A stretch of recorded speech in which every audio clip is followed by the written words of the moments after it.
जबरन इस जगह पे ज़मीन पर कब्ज़ा करना चाह रहा है और मंदिर को तोड़ने का समय-समय पर सूचक प्रचार, क्या है पूरा मामला? जी, यह मंदिर जिसकी उम्र लगभग 300 वर्ष हो चुकी है, इस मंदिर का जीर्णोद्धार हमारे और मोहल्ले के लोगों के द्वारा सहयोग के माध्यम से करवाया गया।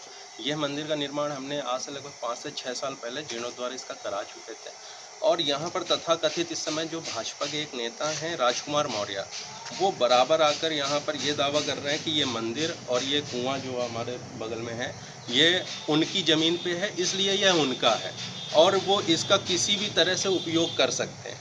उनका कहना है कि हम इस मंदिर के चारों तरफ बाउंड्री वॉल करा सकते हैं और वहाँ पर गेट लगा देंगे। कुल मिला के उनका कब्ज़ा करने की नीयत से और यह मंदिर के जो पुराने रास्ते थे इन सबको उन्होंने प्लॉटिंग के रूप में बेच ही दिया है और मेरे ऊपर भी तरह-तरह के दबाव वो बनवा रहे हैं। इसमें कई लोग उनका साथ भी दे रहे हैं, जैसे कि उनके मित्र हैं रमेश पटेल जी हैं, एक आरएसएस के विपिन जी हैं, वो सब लोग इकट्ठे होकर यहाँ पर आ जाते हैं, 10 से 15 लोग आ जाते हैं।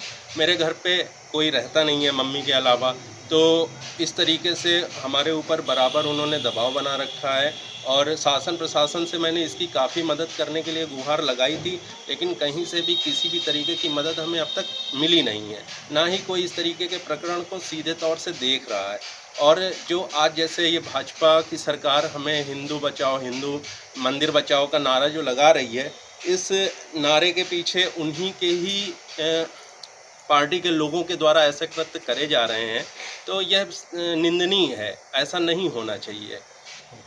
जैसा दिखाई दे रहा है कि क्या राजकुमार मौर्य इसके पूर्व में भी किसी पार्टी में रहे हैं या मतलब क्या कहते हैं, राजकुमार सत्ता जिसकी होती है उसी को हाँ, राजकुमार जी के साथ ऐसा है कि जिस पार्टी की सत्ता होती है, वो उसी पार्टी के साथ रहते हैं।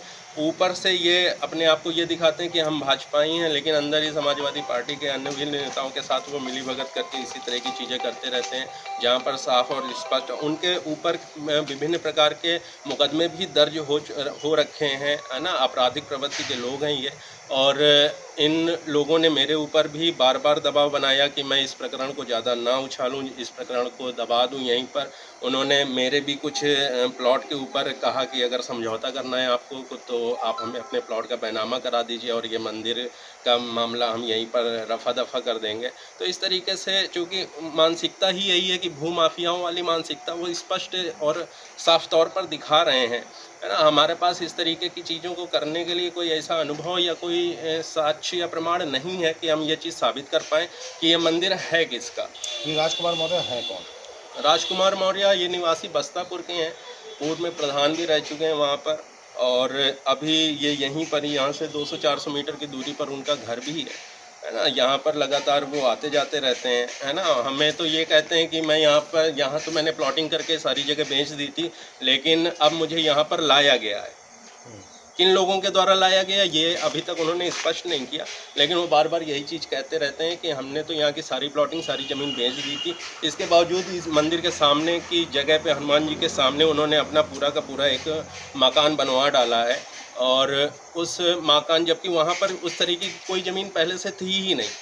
लेकिन पता नहीं किस तरीके से उन्होंने नाप-जोख कराई, शासन प्रशासन को पैसे दिए कि उनका वो मकान बनकर आज खड़ा हो गया है और मंदिर पूरी तरह से उन्होंने कवर कर दिया है। जहाँ पे आप खड़े हैं ये भी मंदिर की ज़मीन? जी, ये भी मंदिर की ज़मीन है, ये मंदिर का कुआँ है, ये मंदिर की यज्ञशाला है, ये पूरी तरह से एक सार्वजनिक जगह है। यहाँ पर हमने आज तक कभी किसी को मना नहीं किया कि आप आकर यहाँ पर पूजा ना करें या यहाँ पर आप आके कुएँ की पूजा ना करें या यहाँ पर आप आकर हवन ना करें, है ना? हमारी तरफ से आज तक किसी भी व्यक्ति को मना नहीं किया गया है।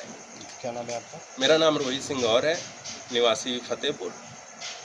मेरा गाँव यहाँ नज़दीक सीमापुर पड़ता है।